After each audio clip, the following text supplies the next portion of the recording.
John Ramirez, a former self-proclaimed Satan worshiper, converted from the religion of Santeria to a charismatic form of Christianity. And he tells a story in his early life from pagan worship to Christ. This is not about his current religion, or even an endorsement of John Ramirez, but a little background of where he says he came from and how he feels about Halloween. Santeria, which means the way of the saints, came from the Yoruba slaves imported to Cuba who were banned from practicing their own religion. So they disguised their gods as Catholic figures and continued to pray to them as they had before. They incorporated Catholic saints to represent Yoruban divine beings known as orishas, or something close to that. Orishas are thought to perform miracles for adherents and can also be blamed for unfortunate events. If an individual has consistently bad luck, they believe that they must appease their orisha to achieve harmony and balance in their life. Followers must seek Santeria priests and to act as intermediaries. The priests interpret the will of the gods using the elaborate ceremony which often includes rum, drums, cigars, and animal sacrifice. John Ramirez was one of those priests. For centuries, Santeria was practiced in secret and survived orally from one generation to another.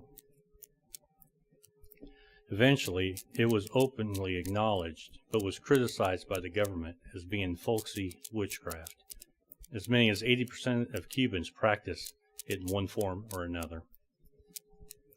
In the 1980s, Santeria made its way to the U.S. and began to be a practice as a counterculture.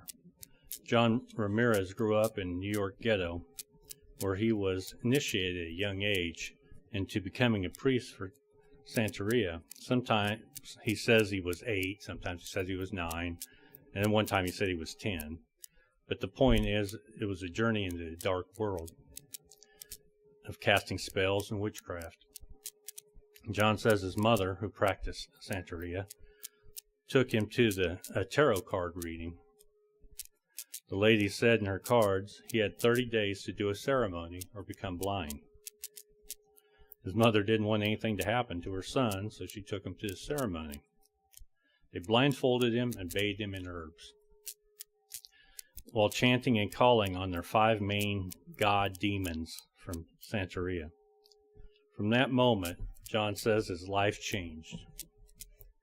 He states, "My whole personality, everything who I stood for as a young boy, was no longer there. I felt like someone took a black blanket and just put it right over me spiritually. I was answering not only to my mom and dad, but I was answering to the demons." John longed for a relationship with his dad, but his father was abusive. There was no love there. There was no compassion. He came in drunk most of the time. If things weren't done a certain way, he was always put down with hurtful words like dummy, stupid, you're not going to amount to nothing. John would just stand by the door and look and see what he was up to because he wanted to just have interaction. He wanted to be able to say, hey, my dad and I did something. But his dad, who was also practiced Santeria, according to John, was not connected to other humans. He was connected to the demons. He was connected to spiritualism. John was 13 when his father was murdered in a bar fight. John gave credit to the devil for relieving his mother's suffering. He believes the devil showed up and killed his dad. He believes the devil said, well, no one loves you, but I love you. Your father can't provide for you, but I'm your provider. the devil said to me. Do the religion. I'll give you anything you want. Just ask.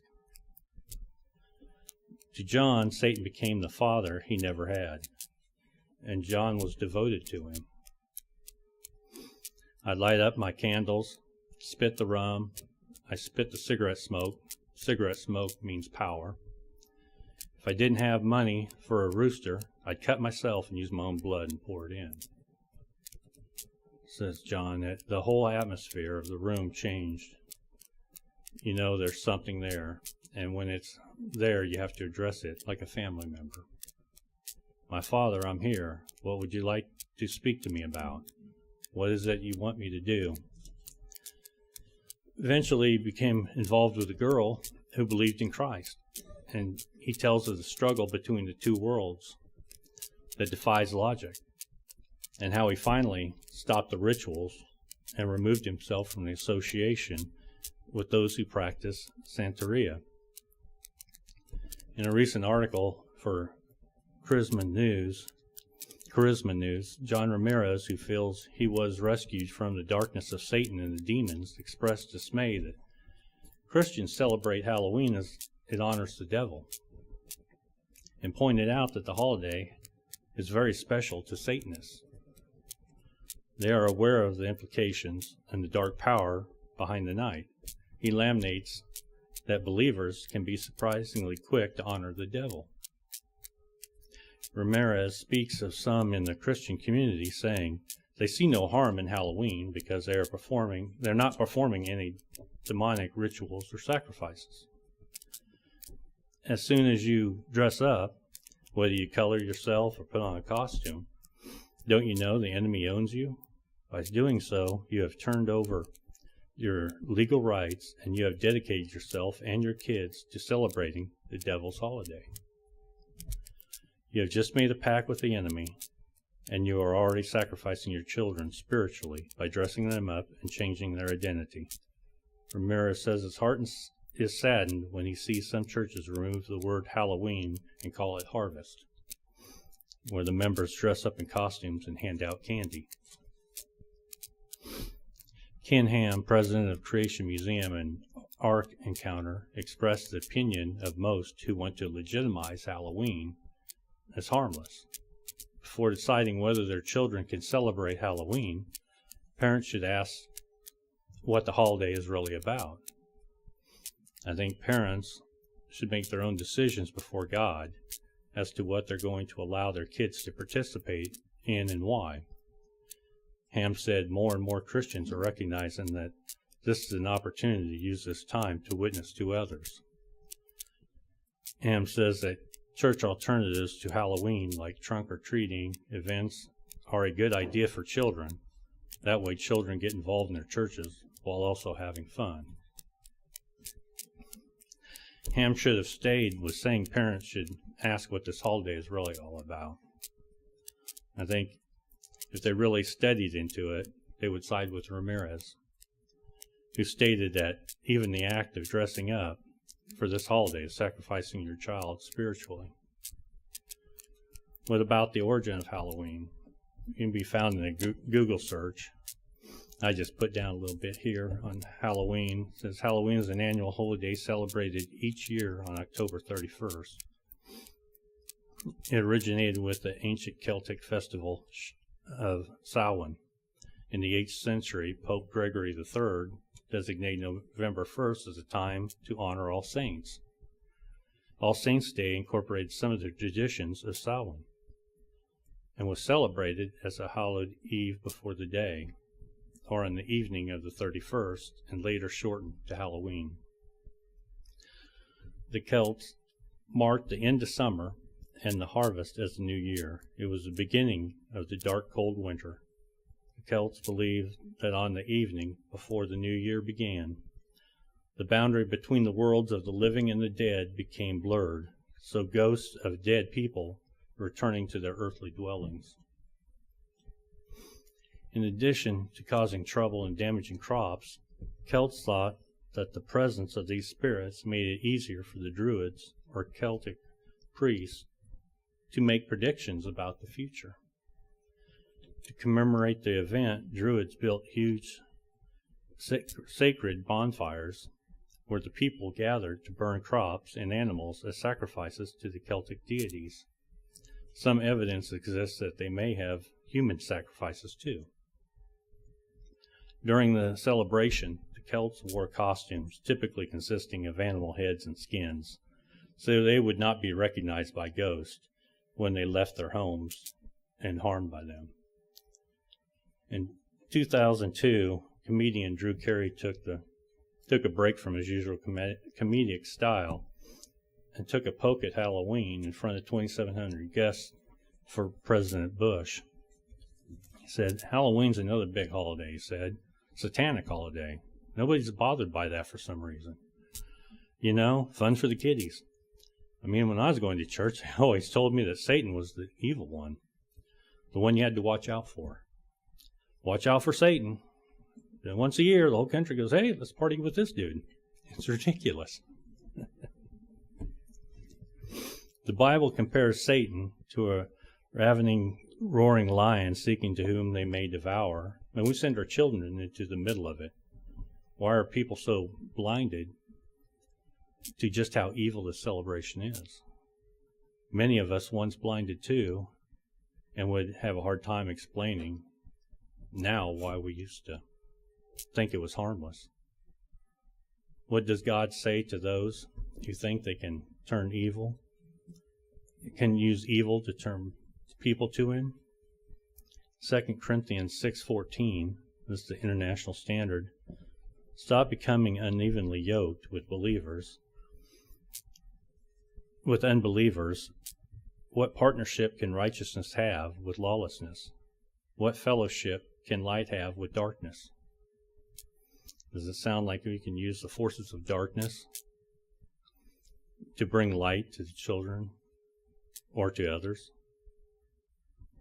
In Deuteronomy, God warned the children of Israel about the celebrations of the pagans around them, and not to use their worship to try to worship him. If you'll turn to Deuteronomy 12, verses 30 and 31.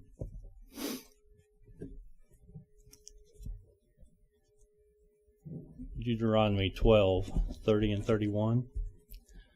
It says, "Take heed to yourself that you are not ensnared to follow them, after they are destroyed from before you, and that you do not inquire about their gods, saying, how do these nations serve their gods? I will do likewise." Verse 31. "You shall not worship the Lord your God in that way. For every abomination to the Lord which he hates, they have done to their gods, for they burn even the sons and daughters in the fire to their gods." Hosea 5:7, also in the Revised Standard. "They have dealt treacherously with the Lord, for they have begotten pagan children. Now a new moon shall devour them and their heritage." What is ahead for people to ignore the admonitions of God and practice pagan abominations? In Ezekiel 33, verse 29, Ezekiel 33:29, "Then they shall know that I am the Lord, when I have made the land most desolate because of their abominations which they have committed." I'm not sure what Ramirez believes about the other common holidays, but this one he was deeply associated with and sees clearly that it is the worship of Satan. God has warned many times of the danger of becoming involved in these practices, and how the time will come when he will remove his presence from among those who do, and their land will be destroyed. So in conclusion, should a Christian celebrate Halloween in any way, shape, or form? Can any part of it be used to bring people to Christ? Absolutely not. If you'll turn with me to Deuteronomy 18, verses 10 and 12.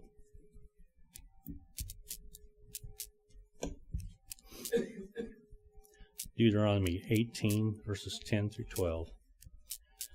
"There shall not be found among you anyone who makes his sons or daughters pass through the fire, or who practices witchcraft, or a soothsayer, or one who interprets omens, or a sorcerer, or one who conjures spells, or a medium, or a spiritist, or one who calls up the dead. For all who do these things is an abomination to the Lord, and because of these abominations, the Lord your God drives them out before you.